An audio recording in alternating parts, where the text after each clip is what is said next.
अस्सलामुअलैकुम दोस्तों, मैं हूं जुल्किफ़ल ख़ान और आप देख रहे हैं बिन अकबर ट्रैवल्स का यूट्यूब चैनल। दोस्तों, बड़ी इम्पॉर्टेंट एक अपडेट भी है और ख़बर भी है जो कि थोड़ी तशवीशनाक भी है। वो इस हवाले से कि 5 साल की मल्टी एंट्री जो यूएई ने ओपन की थी तमाम नेशनैलिटीज़ के लिए, जिसमें पाकिस्तानी भी, इंडियंस भी, बंगाली भी, दुनिया की सारी नेशनैलिटीज़ उसमें आईसीए की वेबसाइट के ऊपर जाके 5 साल की मल्टी एंट्री को अप्लाई कर रहे थे। और फिर 5 साल की मल्टी एंट्री अप्लाई करने के बाद मुख्तलिफ तरह की जो रिक्वायरमेंट्स थी वो आईसीए की तरफ से आ रही थी। कभी डॉक्यूमेंट्स में मॉडिफिकेशन आ रही थी, मॉडिफिकेशन के लिए रिटर्न करके भेज रहे थे। कभी confirm hotel booking, confirm ticket मांग रहे थे। कभी वो कोई जामन मांग रहे, यानी कि अटेस्टेशन सर्टिफिकेट मांग रहे थे। और कभी किसी और तरह की रिक्वायरमेंट, बैंक स्टेटमेंट्स के बारे में अपडेट दे रहे थे।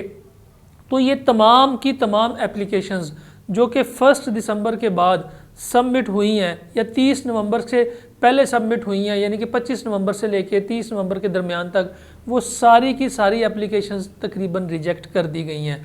और उनके ऊपर कोई ना कोई रीज़न लगा के, कोई ना कोई छोटी मोटी ऑब्जेक्शन लगा के बार बार मॉडिफिकेशन के लिए भेजा जाता है।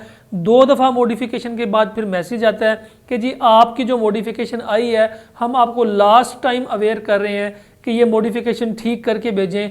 बताते कुछ नहीं है कि क्या करना है, मॉडिफाई करना क्या है, किस तरह से होगा, कौन सी चीज़ कम है आपकी, इस चीज़ को अटैच करें, कौन सी चीज़ आपने गलत लगाई हुई है, इसके बारे में अरबिक के अंदर वो एक मॉडिफिकेशन आ जाती है जिसकी 90% लोगों को कोई समझ नहीं आती।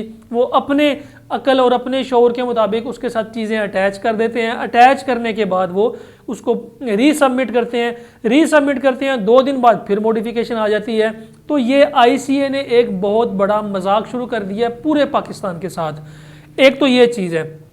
दूसरी, जिन लोगों की जो मल्टी एंट्री इशू हुई है उनके साथ क्या हो रहा है। जिन लोगों के साथ मल्टी एंट्री इशू हुई है वो लोग एक दफ़ा ट्रैवल करके जब वापस आए हैं तो पता चला है कि उनका फाइल स्टेटस ही क्लोज्ड आ रहा है, यानी कि वो मल्टी एंट्री नहीं थी, वो जस्ट सिंगल एंट्री थी।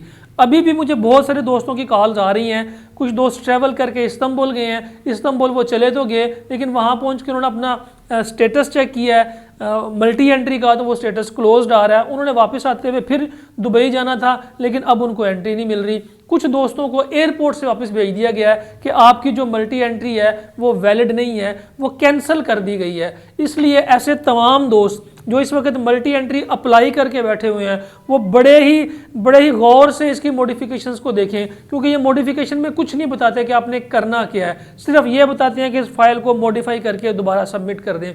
और अरबिक में कभी कुछ लिख के भेज देते हैं, कभी कुछ लिख के भेज देते हैं, लेकिन जिसकी फ़िलहाल किसी को आईसीए के जो सर्विस सेंटर है इवन के उनको समझ नहीं आ रही कि ये सारी की सारी एप्लीकेशंस को रिफ्यूज़ क्यों कर रहे हैं। 2 दफ़ा मॉडिफिकेशन के बाद तीसरी दफ़ा जो मैसेज आता है वो आता है रिजेक्टेड रिसिप्ट का मैसेज आता है। और इस वक्त 90% लोगों के मल्टी एंट्री के वीज़े रिजेक्ट हो गए हैं। जिनके निकले हैं उनको एंट्रीज नहीं मिल रही, जिनको एक दफ़ा एंट्री मिल रही है, एक दफ़ा एंट्री मिलने के बाद वो स्टेटस जो है वो क्लोज हो चुका है। इसलिए तमाम दोस्तों से मेरी दरख्वास्त है कि जो लोग मल्टी एंट्री अप्लाई करना चाह रहे हैं फ़िलहाल दिसंबर के अंदर ये मल्टी एंट्री बिल्कुल अप्लाई ना करें, क्योंकि दिसंबर के अंदर एक तो इनका इमिग्रेशन सिस्टम बिल्कुल डाउन है। जो विजिट वीज़े सबमिट हुए थे अप्रूव्ड हो चुके हैं लेकिन विजिट वीज़ा की कॉपीज़ नहीं मिल रही।